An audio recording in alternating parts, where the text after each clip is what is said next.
Good morning. ये पहला lesson है हाई स्कूल का। सेंटेंस हाई स्कूल में भी होता है और नाइन्थ में भी होता है। ग्रामर का पहला लेसन जो होता है सेंटेंस होता है।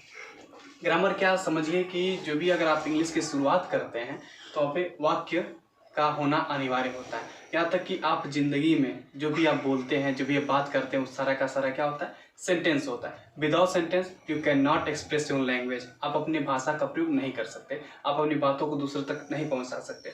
इसलिए ये जो वाक्य होता है सबसे जरूरी होता है। अगर इस वाक्य की बात की जाए कि अगर हम वाक्य कहेंगे किसको, तो सबसे पहले ये इसकी परिभाषा दी जाती है।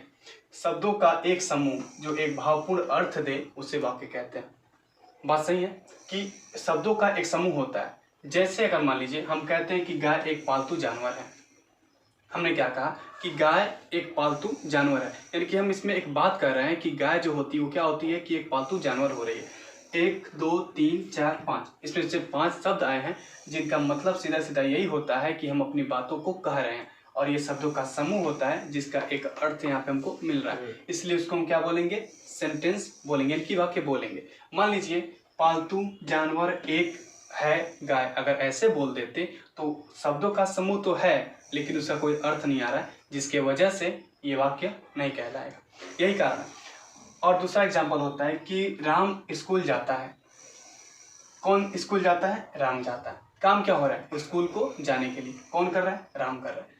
तो इससे एक अर्थ मिल रहा है कि राम स्कूल में जाता है। राम गोज टू स्कूल, इसको क्या बोलेंगे? सेंटेंस यानी कि वाक्य बोलेंगे। अगर यही होता है स्कूल राम जाता तो वो सिर्फ शब्दों का समूह ही बन के रह जाता, वो उसका कोई अर्थ नहीं होने की वजह से उसको हम वाक्य नहीं कहते। अगर हम वाक्य की बात करते हैं, वाक्य किससे बना है? वाक्य बना है किससे? शब्दों से। अगर शब्दों को देखा जाए तो शब्द किससे बनते हैं? अक्षर से। जैसे मान लीजिए राम, राम में क्या बना है? राम और मो बना है। इसी तरह से इस तरह से अगर हम शब्दों को जोड़ देते हैं, राम स्कूल जाता है, तो 1 2 3 4 5 4 शब्द हैं इसमें, तो ये क्या कहलाएगा? सेंटेंस कहलाएगा, वाक्य कहलाएगा। इसके पार्ट की अगर बात करते हैं, सेंटेंस के 2 पार्ट होते हैं, एक सब्जेक्ट होता है और एक प्रेडिकेट होता है। सब्जेक्ट सेंटेंस के 2 पार्ट होते हैं, सब्जेक्ट एंड प्रेडिकेट। ठीक, इसको बोलते हैं कर्ता, इसको बोलते हैं विधेय। इसमें जिसके बारे में बताया जाता है, कर्ता उसको कहते हैं जिसके बारे में बताया जाता है। जैसे गाय एक पालतू जानवर है, किसके बारे में बताया गया है? गाय के बारे में। तो इसमें सब्जेक्ट कौन होगा? ये गाय क्या होगी? सब्जेक्ट होगी। ठीक, उसके बाद से प्रेडिकेट उसको कहते हैं जिसके कर्ता के बारे में जो कुछ भी बताया जाता है, मीन्स जो भी कर्ता के बारे में बताया गया वो क्या है? प्रेडिकेट, यानी कि विधेय कहते हैं। गाय के बारे में क्या बताया गया है कि एक पालतू जानवर है, ये क्या हो जाएगा? ये विधेय हो जाएगा। और आपसे कोई कहे कि आपके पिताजी सरकारी कर्मचारी हैं, तो इसमें सब्जेक्ट कौन होगा? आपके पिताजी, और उनके बारे में क्या कहा गया है? सरकारी कर्मचारी हैं, वो क्या होगा? विधेय कहलाएगा, यानी कि प्रेडिकेट कहलाएगा। प्रेडिकेट एक मीनिंग होता है, प्रेडिकेट होता है, इसका मतलब क्या होता है? विधेय। और एक होता है प्रेडिक्ट, प्रेडिक्ट होता है, इसका मतलब होता है भविष्यवाणी करना, भविष्यवाणी करना। आप ये शब्द देखे होंगे, प्रेडिक्शन।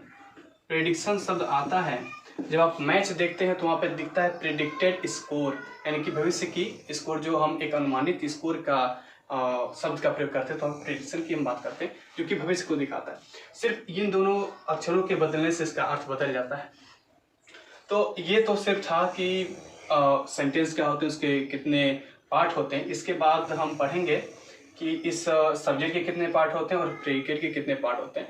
अगर ये आपका अच्छे से पहला लेसन आपका कवर हो गया तो समझिए आपको टेंस भी आ जाएगा, निबंध लिखना भी आ जाएगा, इससे राइटिंग आ जाएगा, और वो आप अपने क्वेश्चन का आंसर भी कर सकते हैं अपनी भाषा में। एग्जामिनर जो होते हैं वो अपनी भाषा का प्रयोग करते हैं, जो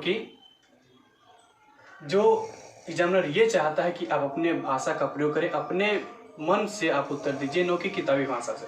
तो आप बेहतर से अगर इसको समझ जाएंगे तो आप टेंस बना लेंगे। हर एक चीज़ आपको अपना जो क्वेश्चन होगा स्कूल का, रोज का होगा, सप्लीमेंट्री का होगा, पोइट्री का होगा, सारे के सारे आप आंसर अपनी भाषा में दे सकते हैं और उसका आपको लाभ मिलेगा कि आपको अच्छे मार्क मिलेंगे। यहाँ से 2 नंबर का प्रश्न आएगा, 2 मार्क्स यहाँ से आपको मिलेंगे और ये काफ़ी इंपॉर्टेंट है। तो आज के लिए बस इतना ही। तो thanks for watching this video and please like and comment and don't forget to subscribe and press the bell icon.